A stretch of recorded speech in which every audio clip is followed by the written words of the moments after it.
Installation ఎలా చేయాలో చూపిద్దామండి. First of all ఈ గ్యాస్ లాక్ చేసుకోవాలి. సిస్టమ్ ఆన్ ఉండాలి. సిస్టమ్ ఆన్ చేసాము, కింద ఇండోర్ ఆన్ చేసాము. ఫస్ట్ ఆఫ్ ఆల్ మీరు గ్యాస్ ఉండాలో చెక్ చేసుకోండి. ఇక్కడ హీట్ పెట్టి ఇక్కడ హీట్ వస్తుంటుంది. తర్వాత ఇక్కడికి వెళ్ళి వచ్చాక ఇది సైడ్ ప్యానల్, ఇది వేసుకోవాలి. ఇది ఎల్జీ డ్యూయల్ ఇన్వర్టర్ వేసి ఇది చూసుకోండి. 2 పైప్స్ ఫుల్ ఉన్నాయిలే చూసుకోండి. లేదంటే గ్యాస్ లేకపోయింది అనుకోండి, మీకు కస్టమర్ తర్వాత బాగానే ఉందంటే ప్రాబ్లం అవుతుంది. ఓకే అన్న, గ్యాస్ వస్తే గ్యాస్ అయితే ఉందండి.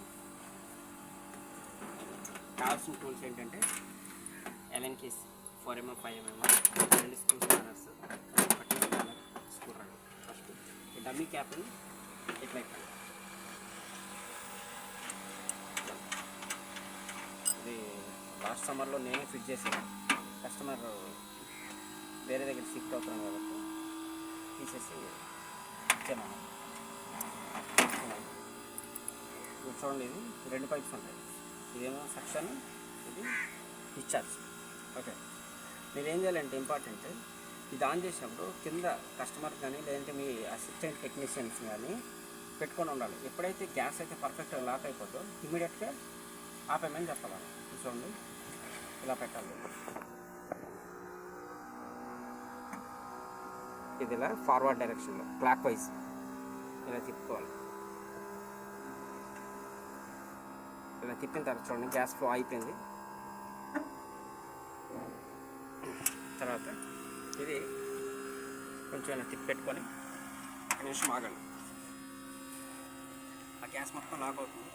దీంట్లో గ్యాస్ అయితే ఎంత ఉందంటే చూడండి, R32.95 kg, అంటే 1 kg నియర్ అన్నమాట. సో కొంచెం వదిలేడు దాన్ని.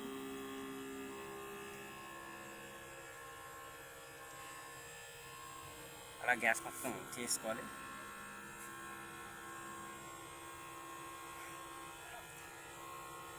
నేను చెప్తాను, రెడీగా ఉండు. ఆపేసి రిమోట్ తీసుకుని ఆ రిమోట్ తను ఆపే.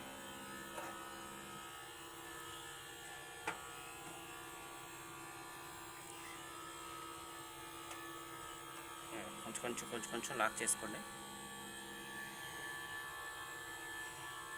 మీకు ఇంకా ఒక ట్రిక్ చెప్తాను చూడండి.